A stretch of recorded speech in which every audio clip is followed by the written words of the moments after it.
امام زین العابدین رضی اللہ تعالیٰ عنہ سے کسی بندے نے کہا قرآن پاک میں سب سے زیادہ امید والی آیت کون سی ہے؟ اس کا خیال تھا لا تقنطوا من رحمت اللہ کہیں گے، اللہ کی رحمت سے نا امید نہ ہونا۔ اس نے کہا حضور سب سے امید والی آیت بتائیں۔ وہ کہتا میرے ذہن میں تھا کہ یہ والی آیت پڑھیں گے، تو امام زین العابدین رضی اللہ تعالیٰ عنہ فرمانے لگے سب سے امید والی آیت ہے وَلَسَوْفَ يُعْطِيكَ رَبُّكَ فَتَرْضَىٰ۔ رب کہتا ہے محبوب اتنا دوں گا کہ آپ اپنے رب سے راضی ہو جائیں گے۔ آیت نازل ہو گئی تو حضور پتہ کیا فرماتے ہیں صحابہ سے؟ فرماتے ہیں رب کہتا ہے حبیب تجھے راضی کرنا ہے، اور جب تک میرے سارے غلام جنت میں گئے نہ میں نے اللہ سے راضی ہونا ہی نہیں۔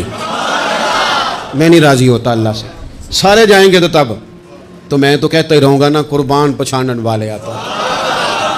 او گل جان گئے پر گل کھول دے، او گل کھولتے نہیں۔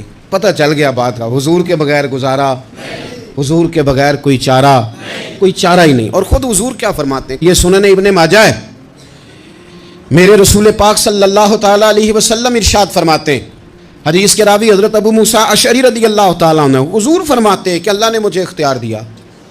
یا رسول اللہ کس بات کا؟ فرمایا رب نے اختیار دیا میں چاہوں تو آدھی امت بغیر حساب کے جنت چلی جائے، اور میں چاہوں تو اللہ سے اختیار لے لوں کہ یا اللہ مجھے شفاعت کا حق دے، میں سفارش کرتا جاؤں اور تو انہیں معافی دیتا جائے۔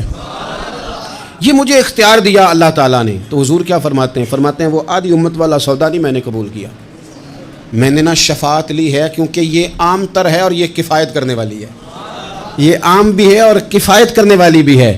اور حضور نے یہ لفظ کہے، یہ سنن ابن ماجہ کتاب الزہد دیکھیے گا، اس میں روایت مل جائے گی۔ حضور فرماتے ہیں یاد رکھو تمہارا کیا خیال ہے کہ میری یہ شفاعت پرہیزگاروں کے لیے؟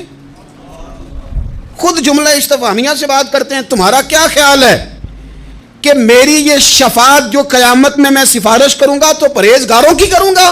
حضور فرماتے ہیں نہیں، میں قیامت میں گناہگاروں کی سفارش کروں گا، میں گناہگاروں کی سفارش کروں گا، گناہگاروں کے لیے عرض کروں گا اللہ کی بارگاہ میں۔ کچھ دن پہلے میں کہیں پڑھ رہا تھا کسی کا مضمون، اس نے تشبیہ کس طرح کی دی ہے مجھے پتہ نہیں، لیکن لکھ دی بات، کہنے لگے ایک وکیل ہوتا ہے ایک شفیع ہوتا ہے،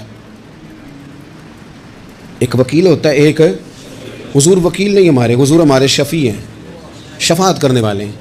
وکیل یہ کہتا ہے جج صاحب سے کہ یہ جس کا میں وکیل ہوں نا اس نے نا غلطی کوئی نہیں کی، اسے معاف کر دیں۔ وکیل یوں بحث کرتا ہے، کہتا ہے اس نے کیا ہی نہیں، جرم معاف کریں۔ اور جو شفیع ہوتا ہے نا وہ کہتا ہے مالک اس نے سارے کیے، تو میرے آنے کی لاج رکھ اور اسے معاف کر دے۔ یہ وکیل اور شفیع کا یہ فرق ہوتا ہے کہ شفیع کہتا ہے سونیا سارے کیے ہیں، بڑے بڑے پاپ کیے ہیں، پر میں جو آ گیا ہوں تو مہربانی کرنا معافی دے دے۔